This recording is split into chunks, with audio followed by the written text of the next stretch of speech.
ETF index mutual funds నేర్చుకుని stock మార్కెట్లో రాణించాలనుకుంటున్నారా? వెంటనే ఈ నెంబర్కి కాల్ చేయండి. ప్రేక్షకులందరికీ నమస్కారం.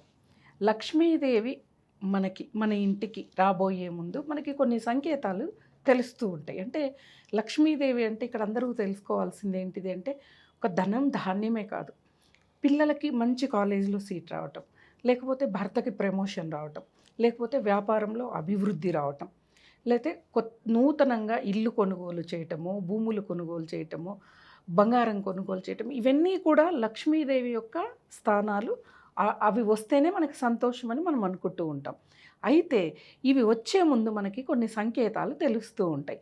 వాటిని బట్టి మనం అనుకోవాలి, లక్ష్మీదేవి మనకి రాబోతోంది, మన ఇంటికి ఈ రూపంలో రాబోతోందని కూడా మనకి తెలుస్తుంది. అందరూ కూడా గుడ్లగూబని చూస్తే భయపడుతూ ఉంటారు. గుడ్లగూబ అరుపుని కూడా భయపడతారు. ఎందుకంటే గుడ్లగూబ అరుపు అనేది కొంచెం మనకి భయంకరంగా వినిపిస్తుంది కాబట్టి భయపడతారు. గుడ్లగూబని చూసిన అంటే అది మామూలుగా ఊర్లలోకి, మన ఇంటి పరిసరాల్లోకి రాదు. ఒకవేళ ఉన్నా మనం ఆ టైంలో దాన్ని మనం గుర్తించలేం. దానికి కళ్ళు కనిపించేది ఒక రాత్రిపూట మాత్రమే కాబట్టి అది చెట్ల మీద కూర్చొని చూస్తూ ఉంటుంది. అది కూడా మన ఇంటి వైపే చూడటం, ఆ సమయంలో మనం వాటిని చూడటం.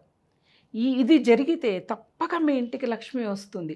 అదేందండి గుడ్లగూబ మంచిది కాదు కదా అని అనుకోవచ్చు. కానీ లక్ష్మీదేవి యొక్క వాహనం గుడ్లగూబ కాబట్టి ముందు వాహనాన్ని పంపిస్తుంది అమ్మవారు, తర్వాత ఆమె వస్తుంది అన్నమాట. కాబట్టి అలా లక్ష్మీదేవి వచ్చే ముందు మనకి ఒక సంకేతం.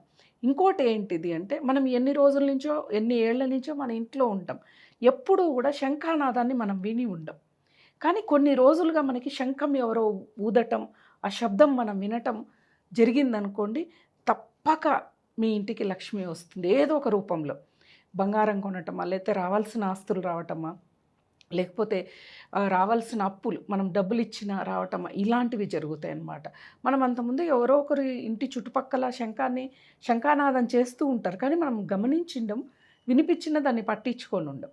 కానీ మనం ఎప్పుడైతే వింటామో, ఎప్పటి నుంచి అయితే వింటూ ఉంటామో, అప్పుడు మన ఇంటికి లక్ష్మి రాబోతోంది అని చెప్పి సంకేతం అన్నమాట. అలాగే శుక్రవారం రోజున ఉదయం కానీ, అంటే ఉదయం మీ పూజ అయిపోయిన తర్వాత, లేదు సాయం సంధ్య ప్రదోషకాల పూజ జరిగినప్పుడు పండు ముత్తైదు ఎవరైనా కానీ, మీ ఇంటి చుట్టుపక్కల వాళ్ళు కానీ, లేకపోతే మీ ఎదురింటి వాళ్ళు, లేకపోతే తెలిసిన వాళ్ళు ఊరి నుంచి వచ్చామని రావటము, పండు ముత్తైదువు ఎర్రని చీరను కట్టుకొని, నుదుటిన కుంకుమని పెట్టుకొని, పెద్ద బొట్టు పెట్టుకొని మీ ఇంటికి ఎప్పుడు వస్తుందో ఆ రోజు మీకు లక్ష్మీదేవి వచ్చే ముందు సంకేతం. అది ఒక పెద్ద సంకేతం అన్నమాట. అలాగే అంటే లక్ష్మీదేవి వచ్చే ముందు మాత్రమే వస్తుందండి, మాకు వచ్చారు పెద్ద ముత్తైదు కానీ మాకు లక్ష్మి రాలేదు అని చెప్పి చాలామందికి సందేహం ఉంటుంది. అయితే ఇక్కడ మనం గమనించాలి, ఏ రూపంలో వస్తుందో గమనించాలి. నేను నగలు కోరుకున్నాను, నగలు రాలేదే, కానీ భూములు వచ్చాయే, నాకు ఎట్లా సంతోషం, లక్ష్మి ఎట్లా అంటే భూముల రూపంలో లక్ష్మి మీ ఇంటికి వచ్చింది అని అర్థం అన్నమాట. అంతేకాని లక్ష్మి వస్తే, ఇవి వస్తే, అవి వస్తే అని అంటే ఏదో ఒక రూపంలో రావచ్చు. అదృష్టం అనేది మనకి ఏది సంతోషాన్ని కలగచేస్తుందో దాన్ని మాత్రమే లక్ష్మీదేవి మనకి అది అందిస్తుంది. అంతేకాని నేను 100 కోట్లు నాకు కావాలంటే అది నీకు చెడు చేస్తుంది అని తెలిస్తే అమ్మవారు ఆ 100 కోట్లు మన దగ్గరికి రానివ్వదు. మనం సుఖంగా సంతోషంగా బతకడం కోసం ఎంత కావాలో అంత మనిషికి భగవంతుడు ఇస్తాడు.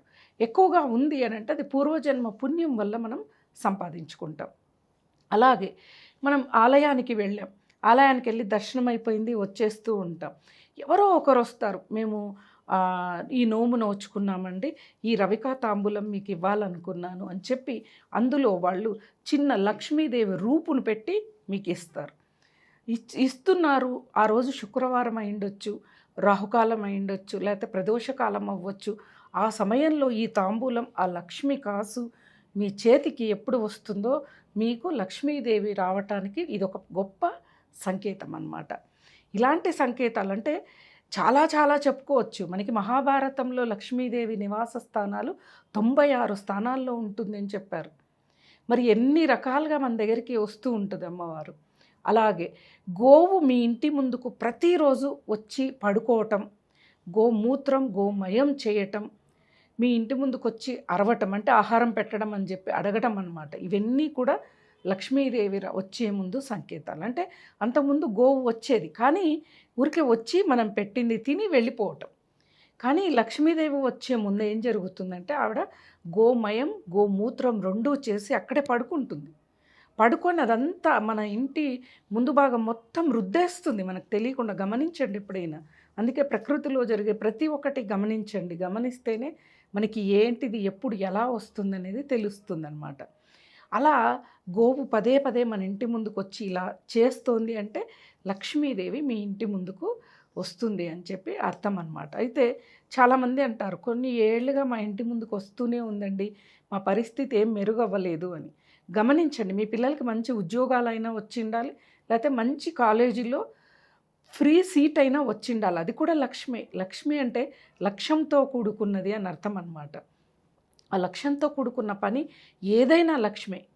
దాన్ని సాధించడమే లక్ష్మి అన్నమాట. అంతేకాని విలాసవంతమైన జీవితం, విలాసవంతమైన ఇల్లు, ఆ జీవితమే లక్ష్మి అనుకుంటే చాలా తప్పు. ఎప్పుడూ కూడా మనిషి అనేవాడు కష్టపడాలి. కష్టపడి పనిచేసి సంపాదించిన ధనమే లక్ష్మి అవుతుంది. విలాసవంతంగా ఏ పనులు చేయకుండా విశ్రాంతి తీసుకుంటూ ఉండటం వల్ల అనారోగ్య సమస్యలు వచ్చాయనుకో అక్కడ లక్ష్మి లేదు అని అర్థం. ఆరోగ్యంగా ఉండడం కూడా లక్ష్మి అన్నమాట. మనకి అనారోగ్య సమస్యలు బాగా ఉంటాయి, ఒక్కోసారి ఉన్నట్లుండి అనారోగ్యం దూరం అవుతుంది. అప్పుడు మనకి లక్ష్మి వస్తుందని అర్థం అన్నమాట. ఎందుకు? అనారోగ్యం లేకపోవటమే లక్ష్మి మనకి ఇక్కడ. అనారోగ్యం ఉంది అంటే అలక్ష్మి ఉన్నట్లే. ఎన్ని కోట్ల ఆస్తులున్నా ఆరోగ్యం లేకపోతే సరైన తిండి తినలేము, సరిగా నడవలేము. ఇవన్నీ కూడా అనారోగ్య సమస్యలే కదా. ఎన్ని కోట్లుంటే ఈ ఆరోగ్యాన్ని తెచ్చిపెడుతుంది? కరోనా టైంలో మనం ఆలోచించాల్సింది. కోట్ల ఆస్తులు ఉన్న వాళ్ళు కూడా చనిపోయారు. ఎంత డబ్బు వ్యయం చేసినా కూడా వాళ్ళు బతకలేదంటే డబ్బుకి మన ఆరోగ్యం తెచ్చిపెట్టదు. ఏదో పెద్ద పెద్ద హాస్పిటల్స్ క్యూర్ అయ్యే జబ్బులు ఉన్నాయి, లేవని అనట్లేదు. కాకపోతే ఆరోగ్యం మన చేతుల్లో ఉంటుంది. ప్రతిదీ డబ్బుతో అవ్వదు. కాబట్టి ఆరోగ్యం కూడా లక్ష్మిని. అటువంటి ఆరోగ్యం రావటం కూడా మనకి లక్ష్మి వస్తున్నట్టుగా సంకేతం. అంటే ఉన్నట్లుండి మన అనారోగ్య సమస్యలు దూరం అయిపోవటం. డాక్టర్ దగ్గర టెస్ట్లకు వెళ్తే వాళ్ళే ఆశ్చర్యపోవటం, అరే మీకు ఇంత హెల్త్ ఇష్యూస్ ఉన్నాయి కదా ఇంతకుముందు, ఇప్పుడు లేవే, ఇప్పుడు మీరు క్యూర్ అయిపోయారే అని చెప్పి డాక్టర్లు చెప్పారు అని అంటే అది మీకు లక్ష్మి మీ ఇంటికి వచ్చినట్లు లెక్క. రాబోయే ముందు సంకేతం కాదు, వచ్చి కూర్చుంది అనే లెక్క అన్నమాట. అలాగే పిల్లలకి పెళ్లి సంబంధాలు చూడటానికి మొదలు పెట్టాము, మనకు తెలియకుండానే సంబంధాలు వచ్చేస్తూ ఉంటాయి. అంటే మన ప్రయత్నం ఉండదన్నమాట. ఎవరు ఎదిరింటోళ్ళో పక్కింటోళ్ళో మన ప్రవర్తనను, మనకి అష్టైశ్వర్యాలని చూసు అబ్బాయి మంచివాడను వాళ్ళకై వాళ్ళే వచ్చి అడుగుతారు. చూడండి, ఇలా మా అమ్మాయింది సంబంధం, మా అమ్మాయిని ఇచ్చి పెళ్లి చేస్తాము అని చెప్పి అడుగుతారు చూడండి. అది కూడా లక్ష్మి వచ్చే ముందు సంకేతమే. ఇంకొకటి, అమ్మాయి మన ఇంట్లో ఉంటుంది, చాలా అందంగా ఉంటుంది, మంచి లక్షణాలతో ఉంటుంది. అప్పుడు అబ్బాయి వాళ్ళు వెతుక్కుంటూ వచ్చి మీ అమ్మాయిని మేము పెళ్లి చేసుకుంటాం, మాకు ఎటువంటి వరకట్నము వద్దు, ఎటువంటి కట్నం వద్దు, పెళ్ళి కూడా మేమే చేసుకుంటామని అడగటం కూడా లక్ష్మి వచ్చే ముందు సంకేతం. ఎందుకంటే ఆ అమ్మాయి సంతోషంగా ఎటువంటి ఖర్చు లేకుండా ఇబ్బంది లేకుండా ఓ మంచి ఇంటికి కోడలుగా వెళ్ళిపోవటం, అది కూడా లక్ష్మినే కదా. అలా అన్నమాట. అలా మనకు తెలియకుండానే ఎక్కడో కనకదుర్గ అమ్మవారికో లేకపోతే కాశీలో అన్నపూర్ణాదేవికో విశాలాక్షికో పూజ జరిగి ఉంటుంది. ఆ పూజ తాలూకు కుంకుమని మన ఇంటికి ఎవరో ఒకరు మేము వెళ్ళామండి అని తెచ్చి ఇస్తారు. అది మనకి లక్ష్మి వచ్చే ముందు సంకేతం. ఎక్కడో కాశీలో ఉన్న విశాలాక్షికి జరిగిన ఆ కుంకుమ పూజ తాలూకు కుంకుమ మన ఇంటికి వస్తుందని మనం ఊహించి ఉంటామా? ఒకవేళ కొంతమంది తెచ్చినా కూడా వాళ్ళే ఉంచుకుంటారు, ఎవరు ఇవ్వరు. ఇచ్చారు అని అంటే మాత్రం లక్ష్మి వచ్చే ముందు సంకేతం ఇదన్నీ అన్నమాట. అలాగే కాకి అరుస్తుంది. నిజంగా చాలామందికి కాకి ఎన్నో రకాలుగా అరుస్తుంది. పదే పదే పదే పదే ఒకలా ఆనందంగా అరుస్తూ ఉంటుంది. ఆ అరుపు మన చెవికి వినసొంపుగా ఉంటుంది. అప్పుడు లక్ష్మి మనకి ఇంటికి వస్తుంది అని చెప్పి కూడా సంకేతం. ఇలా అనేక సంకేతాలు మనకి తెలియచేస్తూ ఉంటాయి అన్నమాట. కాకపోతే మనం వాటిని గుర్తించలేము.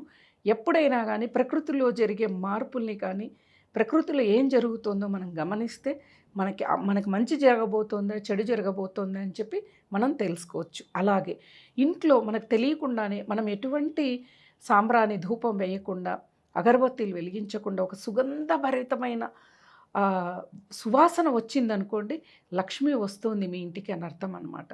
అలాగే కొంతమంది ఇళ్లలో సాయం సంధ్యాకాలంలో దీపారాధన చేస్తూనే గజ్జెల సవ్వడి వినిపిస్తుంది. మనకి గజ్జెలు పెట్టుకొని ఉండరు, కానీ లయ విన్యాసంగా వినిపిస్తుంది. చాలా ఆనందంగా ఉంటుంది.